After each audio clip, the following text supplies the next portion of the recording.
নমস্কার, আবারও চলে এসেছি একটা নতুন রেসিপি নিয়ে, তালের স্পঞ্জি কেক। এই রেসিপিটা কিন্তু খুবই সুস্বাদু একটা রেসিপি, আর তালের সিজনে কিন্তু এই রেসিপিটা একদম ইউনিক একটা রেসিপি।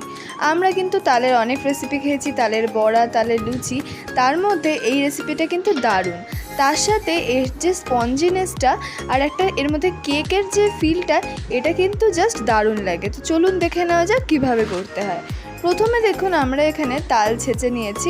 তালটাকে প্রথমে আমরা চেঁচে নিয়ে তারপরে কিন্তু ভালো করে ছেঁকে নিয়েছি, যাতে কোনো আঁশ জাতীয় জিনিস না থাকে, কারণ এটা থাকলে কিন্তু মুখে পড়লে খুব বাজে লাগে খেতে। এরপরে আমরা যে তাল ছেঁচে নিয়েছিলাম, এইটার মধ্যে আমরা দিয়ে দিচ্ছি নারকেল গুঁড়ো। নারকেল গুঁড়োটা দিলে কিন্তু এই রেসিপিটা আরও টেস্টি হয়ে যায়। এরপর এর মধ্যে আমরা দিয়ে দিচ্ছি চাল গুঁড়ো। চাল গুঁড়োটা দেওয়া হয় যাতে জিনিসটা একটু বেশ সলিড হয় আর কেকের মতো যাতে একটা টেক্সচার আসে। এরপরে ওপর দিয়ে আমরা দিয়ে দিলাম কাজু কিশমিশ। কাজু কিশমিশ দিলে কিন্তু ভিতরে যখন আমরা খাওয়ার সময় মুখে পড়লে কিন্তু দারুণ লাগে। এরপরে আমরা দিয়ে দিলাম এর মধ্যে পরিমাণ মতো চিনি। চিনিটা কিন্তু আপনারা পরিমাণ বুঝে দেবেন। এরপরে সবথেকে ইম্পর্ট্যান্ট পার্টে চলে আসি। আমরা এর মধ্যে দিয়ে দিলাম দুটো বড় বড় বাটারের কিউব। এই বাটারের কিউবটা দেওয়ার সাথে সাথেই কিন্তু বুঝতে পারছেন যে এই রেসিপিটার টেস্টের লেভেলটা কিন্তু কোন জায়গায় পৌঁছবে।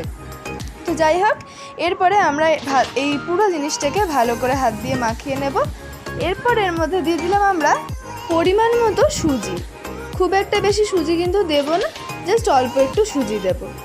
এরপরে আমরা এখানে নিয়ে নিয়েছি একটা ইডলি করার যে পাত্র হয় সেইটা। আপনাদের কাছে যদি না থাকে, আপনারা কিন্তু ছোট ছোট বাটিতে করে একটা ভাপের মধ্যে দিয়েও এটাকে করতে পারেন। এইটার ছাঁচটার মধ্যে আমরা একটু ঘি মাখিয়ে দিচ্ছি, যাতে এটার সাথে গায়ে লেগে না যায়, আর ঘিটা দেওয়ার সাথে সাথে কিন্তু টেস্টটাও খুব ভালো হবে। তো এবারে আস্তে আস্তে করে একটু একটু করে আমরা এই মিক্সিংটা নিয়ে আমরা এই ছাঁচের মধ্যে দিয়ে দিচ্ছি।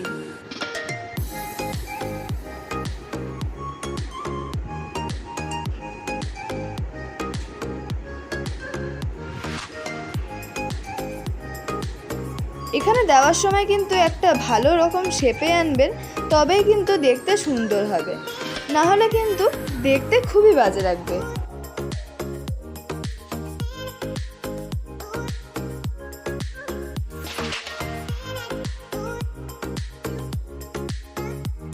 আমরা কিন্তু দেখুন এভাবে 4টে প্ল্যাটার পুরো রেডি করে নিয়েছি। এরপরে আমরা এই খাজের মধ্যে ঢুকিয়ে আমরা এবারে রেডি করছি গ্যাসে এটাকে বসানোর জন্যে।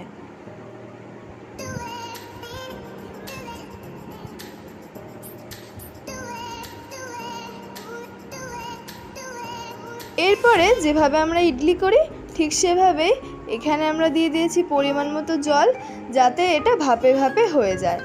তারপরে এই পুরো যে আমরা 4টে প্লেট রেডি করেছিলাম, সেই পুরো সেটটাকে ধরে আমরা এর মধ্যে বসিয়ে দেব। দেখেই কিন্তু বুঝতে পারছেন এই রেসিপিটার মধ্যে তেলের ব্যবহার কিন্তু বিন্দুমাত্র নেই। রেসিপিটা কিন্তু যথেষ্ট হেলদি এবং তালের গুণাগুণটাও কিন্তু আমরা খুব ভালোভাবে পাবো, তার সাথে টেস্টটাও কিন্তু জাস্ট অসাধারণ। এরপরে আমরা এটাকে অনেকক্ষণ ভাপিয়ে নেব।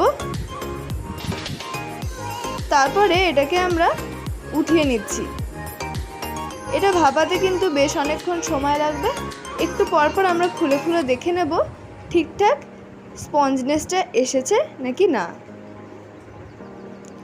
এবারে আস্তে আস্তে একটা একটা চামচ দিয়ে আমরা এই সবগুলোকে তুলে নেব।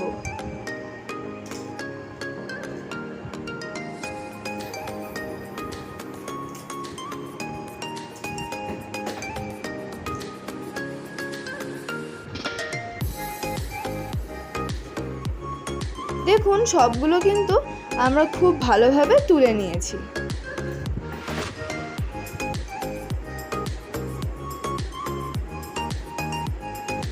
তো রেডি হয়ে গেল আমাদের তালের স্পঞ্জি কেক।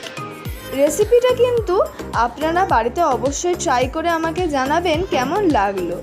ভালো লেগে থাকলে লাইক করুন, শেয়ার করুন, আর এরকম আরও অনেক নতুন নতুন রেসিপি দেখার জন্য চ্যানেলটাকে প্লিজ সাবস্ক্রাইব করে দিন।